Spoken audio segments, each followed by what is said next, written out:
Hi, most of you know me. Firstly, thank you all for coming out today. Um, I have to start with just thanking HaKadosh Baruch Hu, Renewal, and Mr. Avram Eliezer Friedman that I'm actually standing here today. As my father said when we wrote the letter, I wanted to stay anonymous. I'm not one to usually share my private information, but if I can change one person's mind today to hopefully, join this amazing organization and save someone else's life, then I'm willing to take one for the team. So, as someone in end-stage renal failure, it is quite a very dark and not a very happy experience. Like any good machine that has many working parts, if one screw is out of place, it's going to affect the whole. So while your kidneys are the ones that are failing, like I said, it's going to affect everything else. So to just name a couple things, for starters, because the kidneys are what break down and filter our systems, you're going to notice quite fast that food and drinks and what they are made of, for example, like potassium, which can give you a heart attack, which I learned very fast also, that you cannot have these items. So bananas and orange juice are not the only things with potassium. So a lot of food groups are going to be out. So you're on a very strict diet, which I know I did not appreciate. Then physically, literally physically, you're also going to notice that oxygen is not being well placed in your system anymore, and going not a quarter of the block, you will be out of breath and you will think you ran a marathon. So you're not going to be walking much anymore either. Then the water weight, that's like the worst.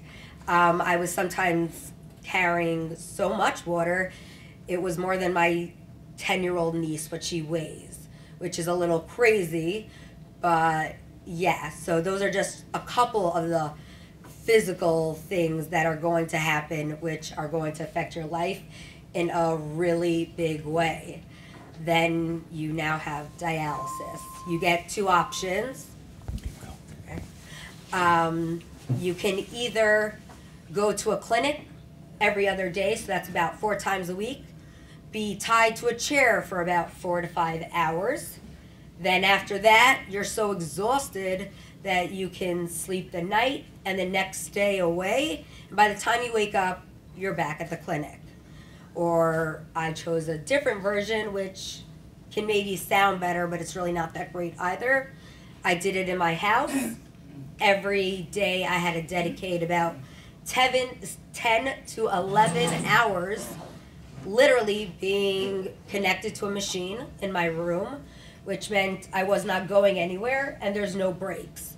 So I'd bring snacks, drinks, anything I thought I might possibly need, because like I said, you did not leave your Dalet Amos. You were stuck. So at this point, you find that your daily living is quite compared to someone who's in prison. You are a prisoner to your dialysis. You're a prisoner to your house because you can't go that very far with a big machine, or if you have to go to a clinic.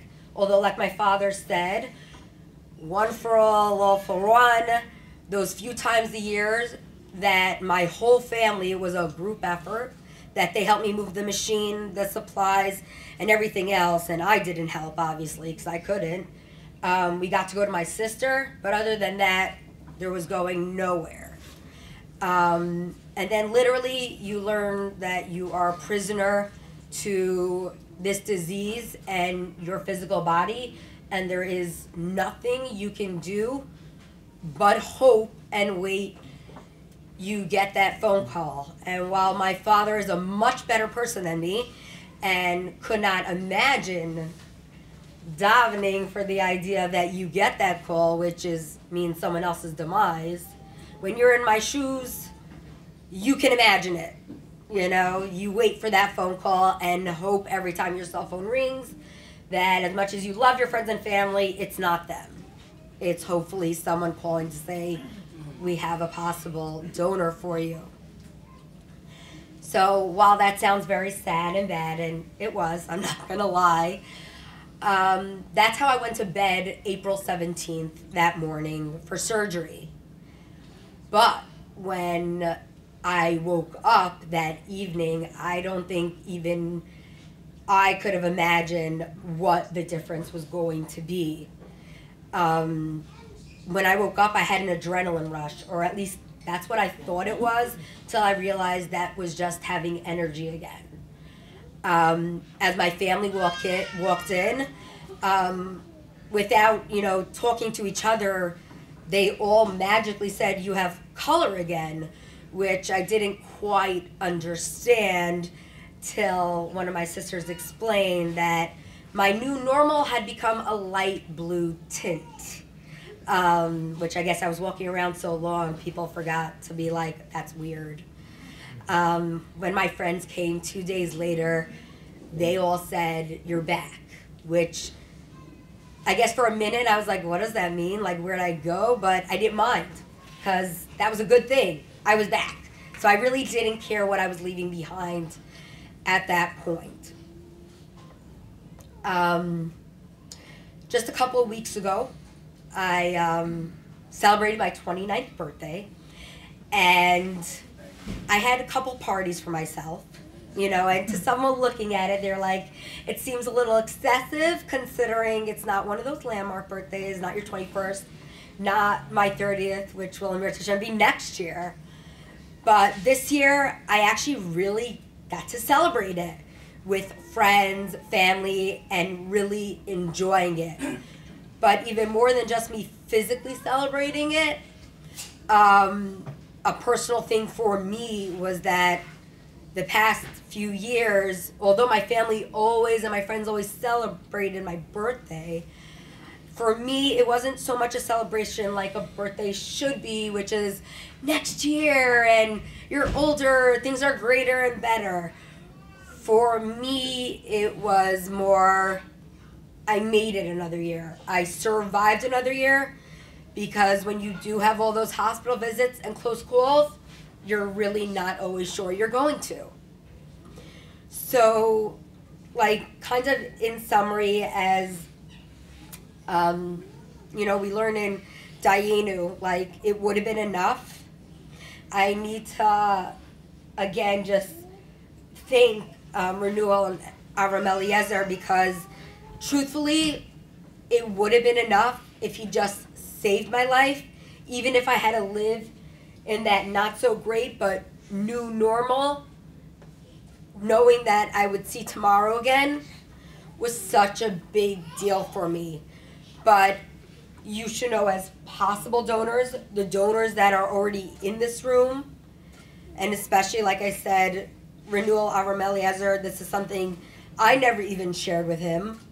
I didn't share much with him, but you should know that you're not just saving someone's life, but in actuality, you are giving them back a life. He and all of you that do this or have done it, you have literally given these people, all of us, back our lives. And that is something we can never repay. But it's something we will always appreciate for the rest of our lives, and our families will appreciate this. So, like I said, just me, I hope that if I was someone in the crowd and my situation was reversed and I was going to hear from, like I did for my father, me, and you'll hear from Rabbi Gary Ambrose and I'm sure others, if that can just change someone's mind. I'm not, like my father said, you save a life, you save the world. I'm not saying because you saved me, you saved the world, but you saved my world. And me and all of us as recipients out there, we'll really never be able to repay you, but our appreciation goes to the ends of the earth.